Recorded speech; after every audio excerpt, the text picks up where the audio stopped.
company of Americans spend 3 years of their lives fighting major battles in Korea. Now that should be a movie. Now that should be a Band of Brothers type miniseries.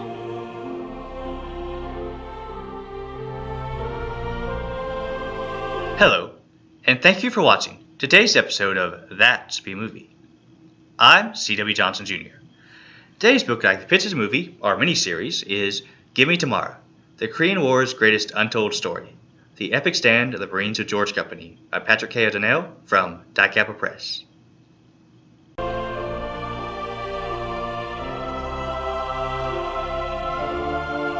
$1.7 million Americans saw service in Korea between 1950 and 1953 in what is known as the Forgotten War.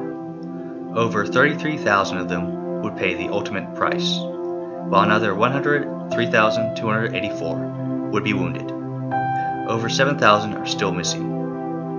Sadly, the valor and sacrifice of these men and the horror they experienced has not been remembered by Americans like other historical events.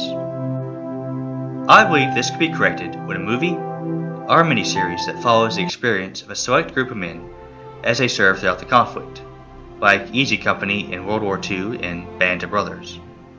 One candidate for such a miniseries is Company G, 3rd Battalion, 1st Marines, 1st Marine Division, which was called up in response to Communist North Korea's invasion of the Republic of South Korea in June 1950. Many of the men were veterans of World War II. Others were reservists or new recruits with little or no training. Their Southern boys playing Dixie on the harmonicas, like General Tillman, known as the ultimate Confederate warrior, William Anaxis, known as the Greek god for his prowess with women, or less affectionately, that G.D. Greek. The tough as nails but much loved First Sergeant Rocco Zullo, Bob Harbula, who had been the usher for the sands of Iwo Jima, the twin brothers Fred and Ellsworth Hims, who served in different platoons. Many of them left civilian jobs and expectant wives at the last minute. They became known as the Minutemen of 1950. Together, this band of brothers would serve with honor and survive the White Hell of Korea. They would meet General Douglas MacArthur as he surveyed the front lines. They would see veterans of World War II have nervous breakdowns right before combat, and green teenagers killed in battle, and learn to respect a new captain named Carl Sitter, as they fought in almost every major engagement of the Korean War. 149 of them remain forever young. Their experience, as recorded in Give Me Tomorrow, has enough material to be a major miniseries like HBO's The Pacific. They landed at Incheon, faced stiff resistance at Yeongdeung-po, fought house to house in an urban holocaust at Seoul, landed above the 38th parallel at Wonsan, held a small version of Bastogne called Majuni, experienced Hellfire Valley, survived the doomed convoy between Coterie and Hagari, held Hagari, a cross between the Battle of the Bulge and the Alamo, before taking part in the epic and desperate withdrawal of the Frozen Chosen.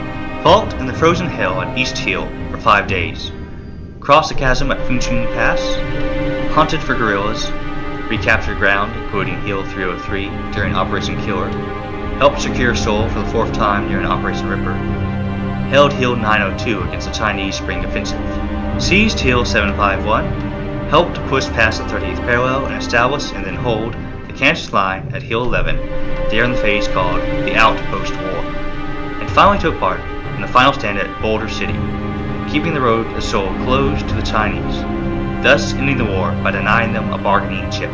There are moments of levity and humor. Tom Powers carried whiskey that his grandmother smuggled to him in a hollowed-out loaf of bread. The time the dirty and combat-worn George Company had to fight alongside clean-shaven, polished, and professional British commandos under Lieutenant Colonel Douglas B. Drysdale. Merritt Goodeagle, a Pawnee Indian, rushing excitedly to his first sergeant with a letter from the draft board saying he must immediately report to be registered in Oklahoma City. "You're not getting out of here that easily," replied Sergeant Zullo with a smile. There are moments of horror. They see a spy shot without trial by the South Koreans. They witness the grisly effects of napalm and find the mutilated bodies of Americans captured by the North Koreans. One particularly harrowing scene occurs when a tank is forced to fire its 90mm gun into a crowd of civilians being pressed forward as human shields by the Chinese infiltrators. Heads and other body parts were flying everywhere in the confusion. There are moments of bravery.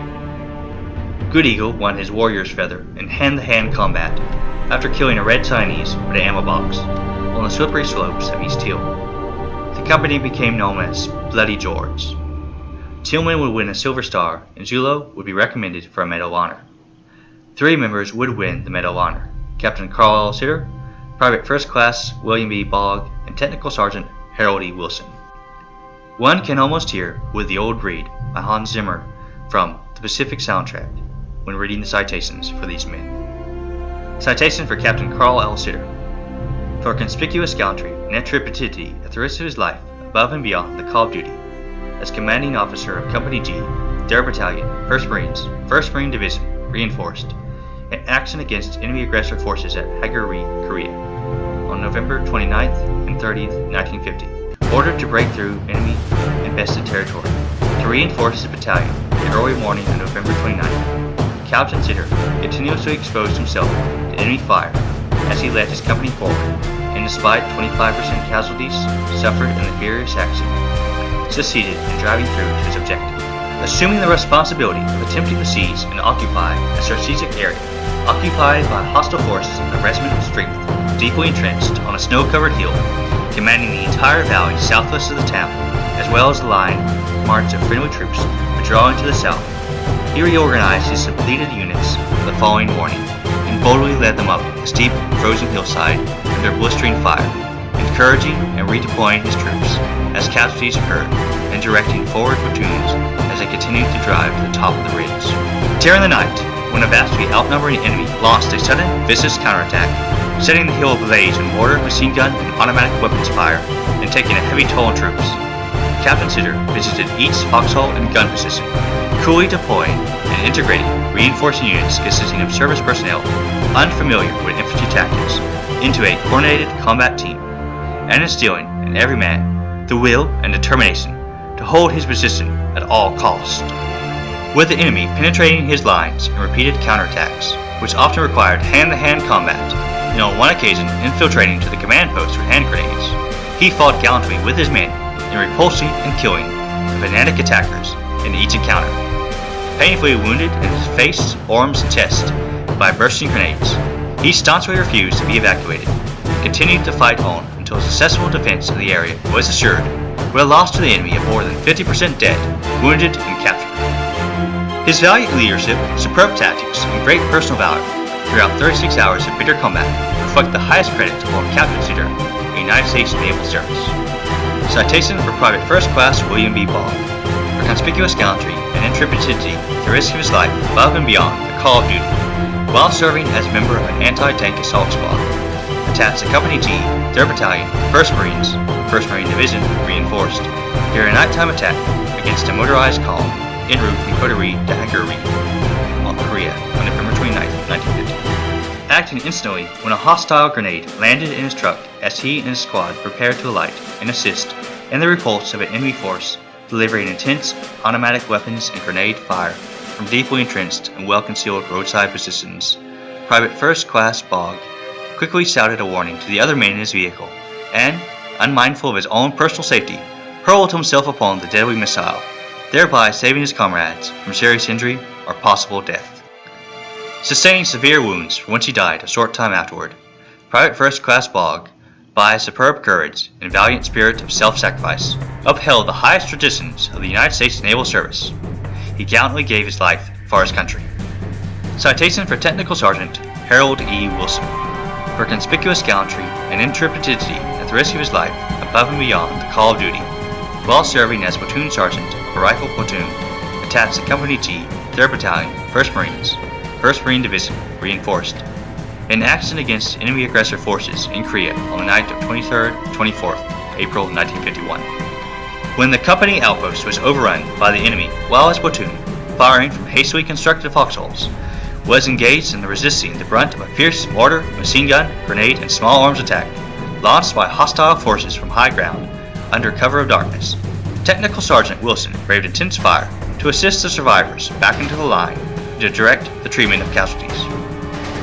Although twice wounded by gunfire in the right arm and left leg, he refused medical aid for himself and continued to move about among his men, shouting words of encouragement.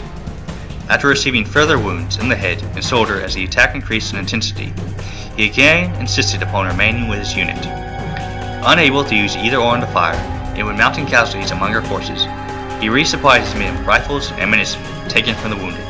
Personally reporting to his company commander on several occasions, he requested and received additional assistance when the enemy attack became even more fierce, and after placing the reinforcements in strategic positions in the line, directed effective fire until blown off his feet by the bursting of a hostile mortar round in his face.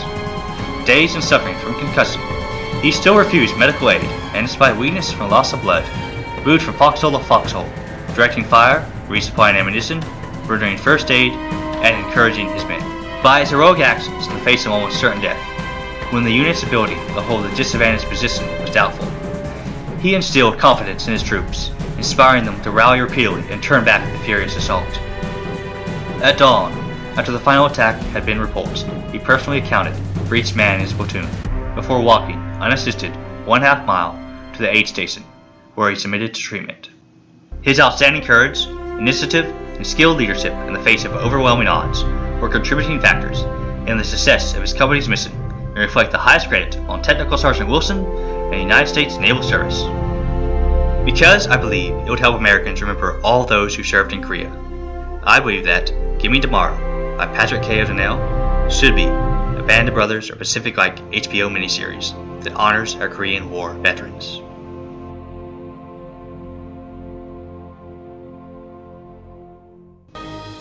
Thank you for watching. Please like and subscribe and share with all your friends. And let me know in the comment section what book you think would make a great miniseries that honors our veterans.